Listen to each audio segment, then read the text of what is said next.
Bonjour, comment allez-vous? Je me présente, je m'appelle Nelly Austin, je suis française et professeure de français à l'université. Et ici, nous allons continuer les cours de français pour le niveau débutant A1 avec la vidéo 107 sur les vêtements. Donc, les vêtements. Donc, ce qu'on se met dessus pour s'habiller. Donc, ici, en rouge, j'ai souligné ce qui ne se prononce pas pour améliorer votre prononciation.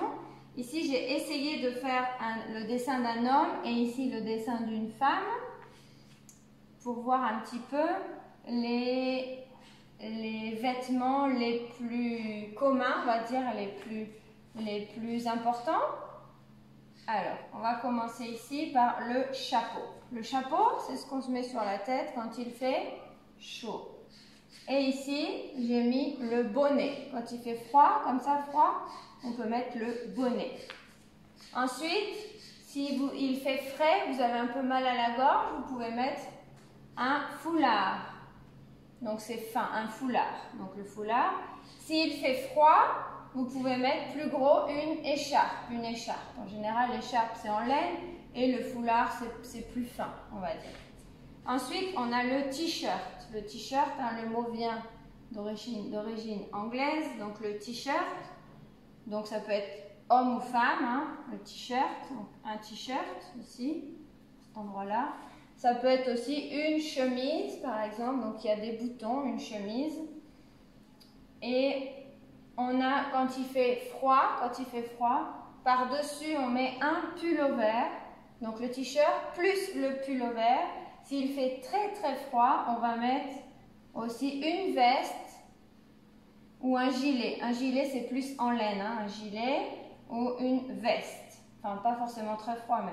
Donc, le t-shirt, dessus un pullover, on peut mettre une veste. On peut mettre le t-shirt plus la veste, ou le t-shirt, le pullover, la veste, ou le t-shirt, le gilet. Et s'il fait très très très froid, on met le manteau. Le manteau, c'est très grand, hein, le manteau. Donc, s'il fait froid, ici, le manteau. L'imperméable, c'est plus s'il pleut. S'il pleut, on met un imperméable qui est long, un imperméable. Et en bas, on a les pantalons ou on peut dire les jeans.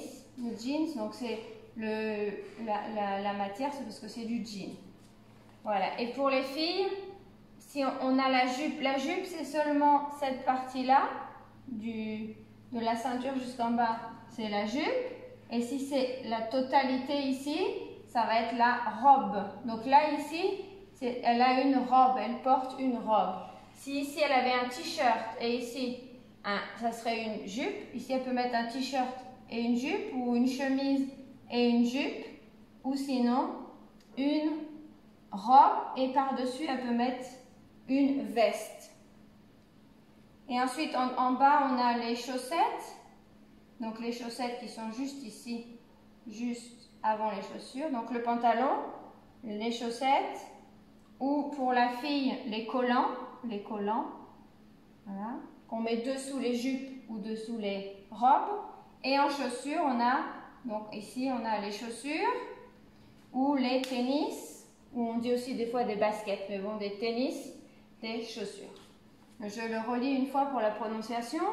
Le chapeau, le bonnet, le foulard, l'écharpe, le t-shirt, la chemise, le pullover, la veste, le gilet, le manteau, l'imperméable, les pantalons, les jeans, la jupe, la robe, les chaussettes, les collants, les chaussures et les tennis. Voilà, donc ce sont les vêtements les plus importants à connaître au début. Et donc j'espère que ça vous servira. Et je vous dis à bientôt dans une prochaine vidéo. Au revoir.